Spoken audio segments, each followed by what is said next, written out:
ito, additional information lang sa inyo. Just in case ma-encounter nyo, pero feeling ko hindi nyo naman to ma-encounter. Feeling ko naman hindi magbibigay ng ganito si sir nyo since grade 11 pa lang naman kayo. Hindi pa to kasama sa parang kasama na rin siya, pero hindi naman terror yung teacher nyo, kaya feeling ko hindi niya sasama to. Familiar na kayo sa limits, di ba? Ang limits, isa-substitute natin siya sa value ng x.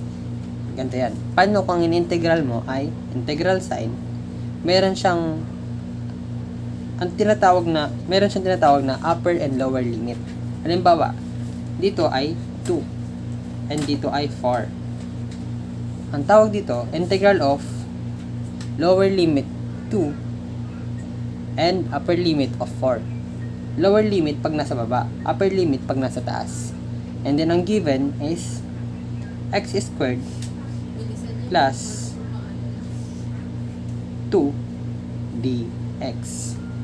Ang gagawin lang natin dyan, una, i-integrate natin siya.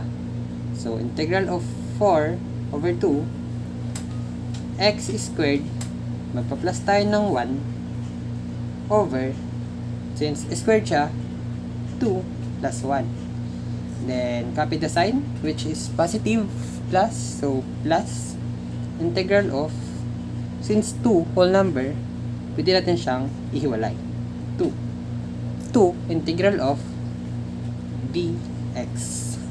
And then, integrate natin siya. X squared plus 1 equals x cubed over 3.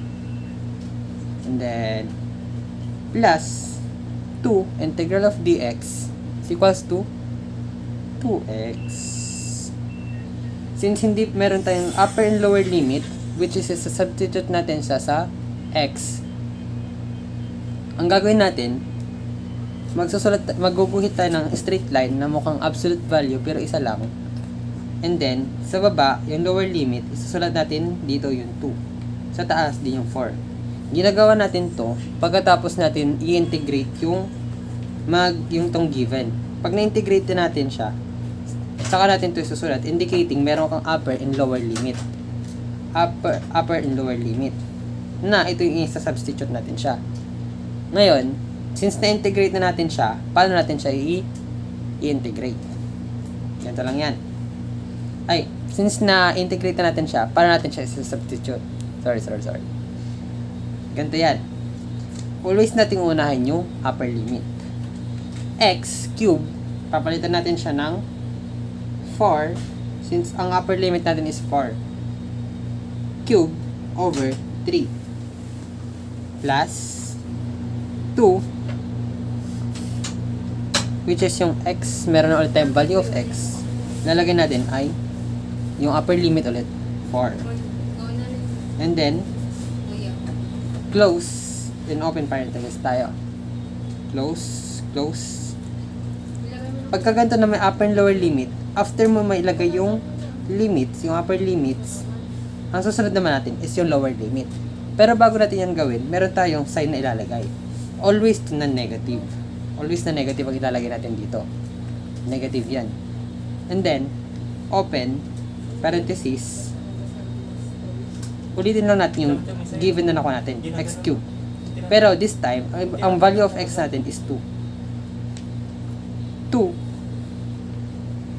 cube over 3. Ginapia lang natin siya. Plus 2 value of 2 yung x, and then yan lang. I-input natin siya sa calculator. Okay, so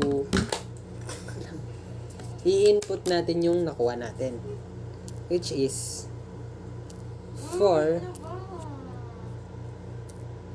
cube over 3 plus 2 4, and then close parenthesis na natin siya. Yun, close na natin siya. And then yung negative sign, which is yung lower limit na natin ang susunod, 2 2 cube over 3 plus Ilan to? Dalawa? 2, which is yung lower limit value of x, 2. Yan. Nakuha natin is 22.66 round off 667. Pwede rin naman sa basta yun. Ngayon, paano natin i-check? Paano natin i-check kung tama yung sagot natin? Given naman na sa calculator natin yung function na to. Itong integral sign, meron at meron yan sa calculator nyo kung advance yung calculator nyo. Pero kung hindi, edi malas nyo, bahala kayo dyan. Yan. Ang given is alpha. Para palabas natin yung x, hindi yung times wag nyo gagamitin yun. Alpha x squared plus 2 dx. Yan na yan. And then, sulat natin yung lower limit 2, upper limit ay 4.